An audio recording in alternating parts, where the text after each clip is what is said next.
Good day everyone, this is Mark Agamanos. Ayan, so marami po kasing nag-request po mga idol na i-review daw natin itong DJI Mic Mini. Bale, ito po yung laman. So bago ko simulan ito mga idol, baka pwede naman po pa-subscribe na lang din po.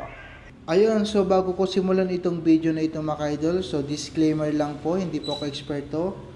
Tanging karanasan ko lang bilang meron din akong DJI Mic Mini. Marami po kasi nagre-request mga idol na baguhan lang din po katulad ko na gumagamit po ng mga ganitong DJI Mic Mini. Paano daw i-connect, paano daw gamitin, ano ba yung mga features niya. So ito na yung mga request yung mga idol, ito na yung features niya. So ito po yung charging case. Ayan. So bago tayo bibili nito mga idol, i-make sure natin kung full charge siya o hindi. Dito natin makikita, i-press mo yan. Pag nakabukas kasi yan, iilaw dito, ayan. So, ibig sabihin, naka-tow bar siya. So, goods pa yan. So, matagal pa po yan. Tapos, kung malulubat naman itong charging case niya, pwede natin i-charge. Dito natin makikita yung charging port niya ng Type-C. Ayan. So, ano bang meron dito? Sabi nila sa loob ng charging case. Ito yung makikita natin mga idol, no? Sa pagbukas natin dito, nako, napakaganda naman ito. So, ito yung mic 1. So, mic 2. Ayan, transmitter. Dalawang transmitter. Tapos, ito naman po yung pinaka-receiver niya. And then, ito yung mobile phone adapter Type-C. So, yun lang po ang laman ng loob ng charging case. So, tignan niyo po mga idol yan. So, ayan. So, i-review na natin.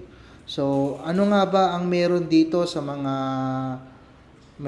pinipindot? Ayan. Ayan, nakikita nyo po. Ayan, bakit ano ba? Para saan ba yan?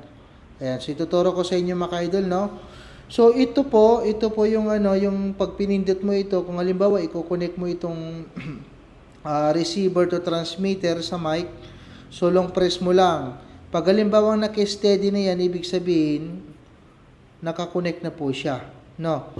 So, halimbawa, hindi natin i-connect, i-off muna natin. Ito po yung switch niya, long press mo lang. Ayan. Excuse me. Ayan, pagka long press po niyan, di ba, patay na. So, ito, hindi na rin nakakonect, nag-blink na rin.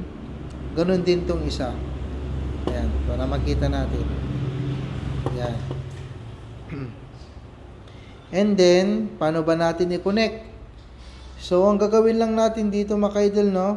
So, dito, ilong press lang natin itong power on niya. On and off kasi ito eh. Ayan. Pag nagbukas siya nan, ayan, makikita nyo, automatic na nakakonect na agad ng 1 at saka to. Diba? Napakabilis lang. Ayan, hindi na-hassle. Bakit nag-blink yan? Sabi nila. Pag nag-blink yan, ibig sabihin, hindi pa siya nakakonect sa mobile phone. So, paano ba i-connect? Dito, makikita natin dito. I-slide lang natin to. Ayan. So, makikita natin may arrow dyan. At saka mayroon ding arrow dito. So, yan lang. Tutusok lang natin. So, pwede ito mga idol, no? Sa iPhone, kahit anong klaseng cellphone. Basta importante, naka Type-C po siya. Ayan. Kung wala naman kayong Type-C, halimbawa, ang gamit nyo po is yung Lightning sa iPhone, na old model na iPhone. So, pwede naman natin gamitin o kaya bumili tayo, marami naman po sa online, ganitong adapter na Lightning. So, ayan, makikita nyo mga idol, napakabilis lang po siyang mag-connect. Ngayon, mapapansin din natin dito mga idol na meron po siyang 0, para saan po ba yung 0, plus 6, plus 12, less 6 at saka less 12. Ayan, so isa-isahin naman natin mga idol, no, kung ano po yung mga function itong meron dito sa receiver ng DJI Mic Mini. Ayan. So, makikita natin dito mga idol, merong 0, plus 6, plus 12, negative 6, at saka negative 12. Ayan, ipapaliwanag ko po sa inyo yan mga idol. Pero, syempre, itatry natin lahat po yan. So, actually ngayon mga idol, nasa 0 lang tayo ngayon. Ito po yung ginagamit natin ngayon is nasa normal lang tayo. So, ibig sabihin, pag nasa normal, hindi siya malakas, hindi rin siya mahina.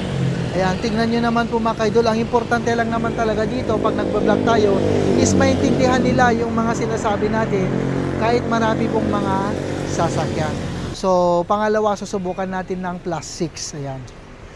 Ibig sabihin, mga idol, pag plus 6, ibig sabihin, mas malakas po siya. Ayan. Ganyan po. Ano pong napansin natin? Kumbaga, yung plus 6, mas malakas po yung receiver. Itong receiver natin dito sa mic. So, ibig sabihin yung pick up niya. So, pag plus 6, ibig sabihin, mas malakas siya. O, napansin nyo po, anong napansin natin mga idol? Diba parang lumakas po yung boses ko? Parang volume lang kasi nito eh.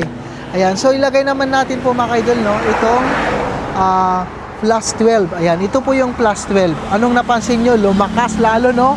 Halos times 2. Ayan, makikita nyo po mga idol, no, ang dami pong dumadaan dito ng mga sasakyan, mga motor, katapos lang kasi ng ulan. Ayan, so na-try na natin itong 0, plus 6, plus 12. Ito naman, subukan naman natin ng negative 6. Ayan, i-adjust na natin dito. So, ito naman po yung negative 6 mga idol, no? Ayan. Ito yung negative 6. Anong napansin nyo? Diba, humina siya?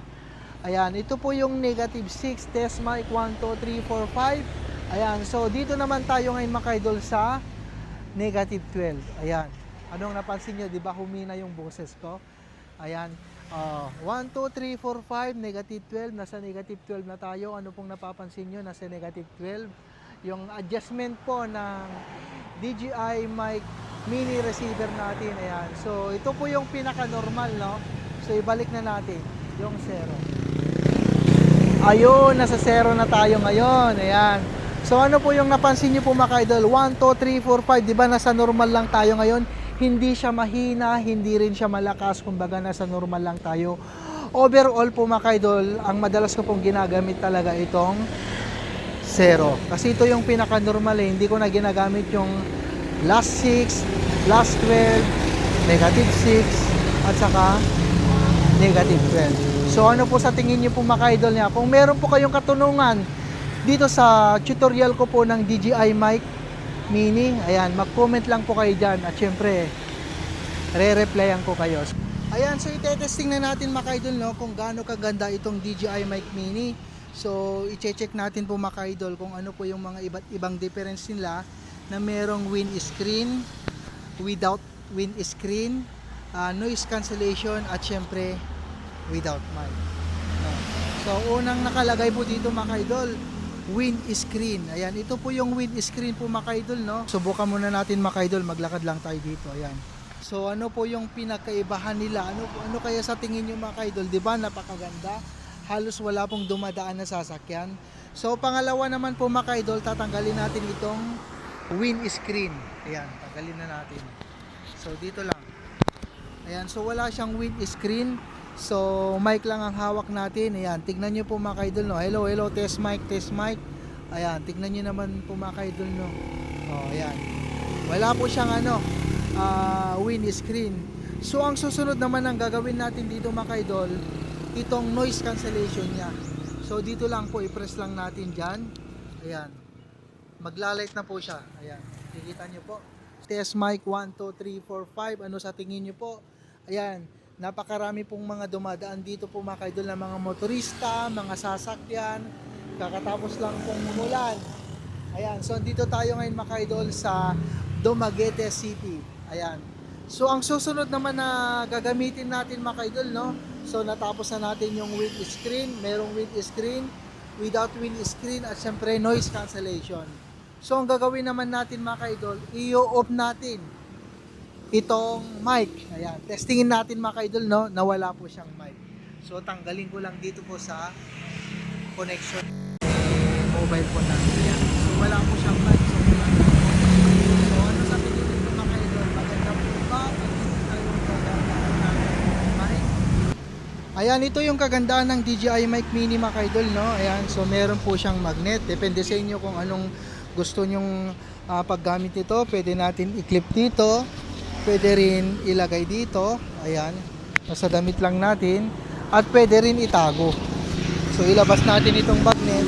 Dito lang. Ayan, parang nakatago lang siya. Hindi mo mapapansin mga idol na gumagamit ka na pala ng mic, no? Kung meron po kayong katanungan dito sa tutorial ko po ng DJI mic mini, ayan, mag-comment lang po kayo dyan. At syempre, re-replyan ko kayo. So, Sana nakatulong po sa inyo. This is Mark Agamanos. Paki-follow na lang din po ako sa FB page ko. At dito naman po sa YouTube channel ko, Mark Agamanos din. So maraming salamat po sa inyong panonood. Hanggang sa muli po. God bless.